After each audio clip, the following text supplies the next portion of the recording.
Hello students, today we are discussing class 10th chapter 1 real numbers. In class 9th we study number system.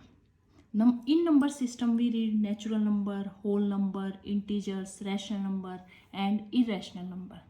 Here we discuss about real numbers. First of all we know that what is real numbers. Real numbers is the union of rational and irrational कि rational और irrational का क्या है combination, वो हमारे क्या होते हैं real numbers. Today we are doing introduction of chapter 1 real numbers. So first of all we discuss Euclid's division lemma. For using the lemma, what is lemma? Lemma is a proven statement which is used to prove the other fact. Euclid division lemma अब हमें क्या कहता है कि for given positive integers a and b there exist unique integers q and r such that a equal to B Q plus r का लाई करना चाहिए 0 और b के बीच में. अब हमने एग्जाम्पल लिया 21 क्या है 5 इंटू 4 प्लस 1. यहाँ पे b क्या है 5 और r क्या है 1. तो हमारा जो r है 0 और 5 के बीच में लाई किया ना. हम अगर अब सेकेंड एग्जाम्पल लेते हैं 20, तो वो क्या है 5 इंटू 4 प्लस 0. यहाँ पे r क्या है 0. ऐसे ही अदर एग्जाम्पल भी ले सकते हैं. जैसे हमने लिया 6, तो उसको क्या लिखेंगे 5 इंटू 1 प्लस 1. अब यूक्लिड डिवीजन लेमा हमें पता चल गया, तो इसका अप्लाई कैसे करेंगे, तो उसको क्या कहेंगे Euclid's division algorithm. Euclid division algorithm is a technique to calculate the highest common factor यानी HCF of two given positive integers.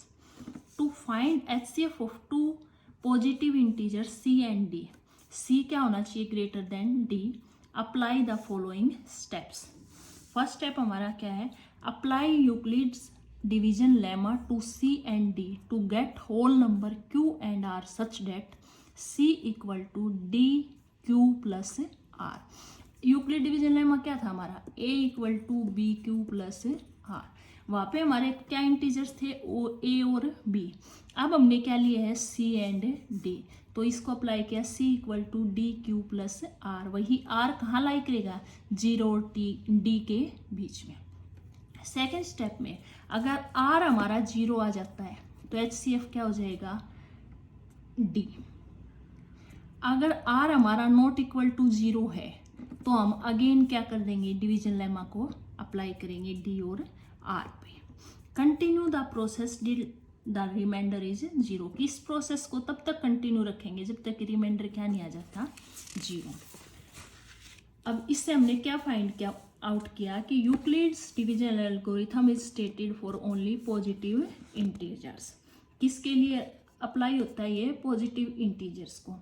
हम इसको एक्सटेंड कर सकते हैं फॉर ऑल इंटीजर्स एक्सेप्ट 0, कि 0 को छोड़कर और सभी इंटीजर्स के लिए क्या कर सकते हैं एक्सटेंड. उसके बाद आता है हमारा fundamental theorem of arithmetic. Fundamental theorem क्या कहती है कि every composite number can be expressed as product of primes and their factorisation is unique apart from the order in which the prime factor occur. अब सबसे पहले हमें क्या पता होना चाहिए कंपोजिट नंबर क्या होते हैं. Composite number are those numbers that have more than 2 factors. अब कंपोजिट नंबर के लिए हमने एग्जांपल लिया 6 का क्या है कंपोजिट नंबर 1 2 3 6.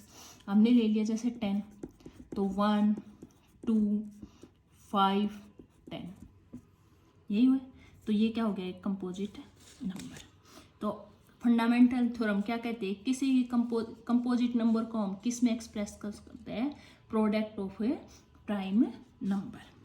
अब for 2 positive integers a and b की HCF of AB multiply LCM of AB equal to product of AB की इन दोनों की मल्टीप्लीकेशन. फॉर 3 पॉजिटिव इंटीजर्स के लिए ये अल्लाह क्या है अप्लाई नहीं करता कि HCF of 3 numbers multiply LCM of 3 number not equal to multiply of these numbers. If x is a prime number and it divides A square. अगर एक्स प्राइम नंबर और ये ए से स्क्वायर को डिवाइड करता है तो एक्स किसको भी डिवाइड करेगा, ए को। ए इज पॉजिटिव इंटीजर। अभी हमने रैशनल नंबर का किया, अब करते हैं हम इरेशनल नंबर। अब इरेशनल नंबर क्या होता है, a number which is not rational and whose decimal expression is non terminating and non repeating is called irrational number. Irrational को किससे हम लिखते हैं, क्या सिंबल क्या होता है, आई। अब इसके एग्जाम्पल लेते हैं, pi, square root of 2, square root of 3, e, square root of 5, square root of 7, 1/7। अब ये कह रहा है कि रैशनल नंबर क्या होता है, p बाय क्यू की फॉर्म में, q not equal to 0, p and q both belong to integers. अब कोई भी नंबर 2 लिया तो क्या ये रैशनल है, क्योंकि हम इसको क्यों लिख सकते हैं 2/1 की फॉर्म में। नंबर लिया 5 तो उसको क्या लिखेंगे 5/1, ये क्या हो गया रैशनल। यहाँ पे q क्या है, नॉट इक्वल टू 0। अब अगले स्टेप में ये रैशनल नंबर क्या है कि उनके डेसिमल एक्सप्रेशन को कैसे लिखते हैं, x equal to p by Q. जैसे इन्होंने x ले लिया 5 तो इसका p बाय क्यू के फॉर्म में क्या लिखेंगे 5/1। इफ डिनोमिनेटर q, कि ये q है किसी भी रैशनल नंबर का, इसको किस फॉर्म में लिख दे 2 की m और 5 की n में, तो होल नंबर जो है वो जो ये इनका एक्सप्रेशन होएगा वो क्या करेगा, x का टर्मिनेट करेगा। अब x क्या है p बाय क्यू की फॉर्म में। अब q को हमने किस में लिखा है 2 की m मल्टीप्लाई 5 की n, m और n बोथ क्या है नॉन नेगेटिव इंटीजर्स। तो x क्या हो गया, जो डेसिमल एक्सप्रेशन वो क्या करेगा टर्मिनेट करेगा। If denominator of rational number, कि जो डिनोमिनेटर q है रैशनल नंबर का, अगर वो किस फॉर्म में नहीं है 2 की m और 5 की n में, और m और n क्या है नॉन नेगेटिव इंटीजर्स, तो x का जो डेसिमल एक्सप्रेशन है वो क्या आएगा नॉन टर्मिनेटिंग एंड रिपीटिंग। अब हमने HCF और LCM के फॉर्मूले 2 नंबर्स के लिए किए थे, अब हम करते हैं 3 नंबर्स के लिए। 2 नंबर्स के लिए किया था तो हमारा क्या आया था कि HCF of 2 number multiply LCM of 2 number किसके इक्वल था, प्रोडक्ट ऑफ दीज 2 नंबर्स। अब 3 नंबर्स के लिए क्या कहता है कि अगर LCM ऑफ 3 नंबर्स है वो किसके इक्वल होएगा, 3 नंबर्स की A multiply B multiply C, किसके साथ मल्टीप्लाई करो HCF के साथ, और डिवाइड किससे करना है, 2 नंबर का लेके HCF निकालो। पहले HCF of AB multiply HCF of BC multiply HCF of CA। अगर क्या निकालना हमें LCM, अगर निकालना HCF तो किससे मल्टीप्लाई होएगा LCM of these numbers and divided by LCM of AB multiply LCM of BC multiply LCM of CA।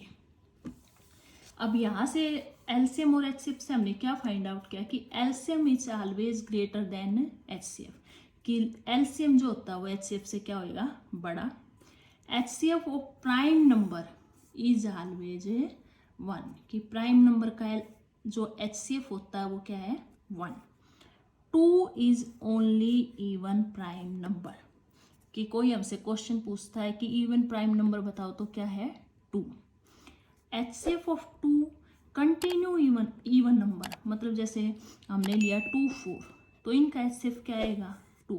हमने लिया 6 8 तो इसका भी HCF क्या आएगा। लगातार जो इवन नंबर होते हैं उनका HCF क्या आएगा 2 का क्या आएगा 2। और HCF ऑफ 2 अगर कंटिन्यू ऐसे ही कॉन्सिक्यूटिव ओड नंबर लेंगे तो उनका क्या आएगा 1। जैसे लिया 1 एंड 3, 5 एंड 7, 9 11 3 5, तो इन सब का जो हमारा HCF क्या आएगा 1। I hope student you all understand the introduction of chapter 1 real number, और आप सभी को ये वीडियो पसंद भी आई होगी। नेक्स्ट वीडियो में हम NCERT की एक्सरसाइज 1.1 करेंगे। Thank you students.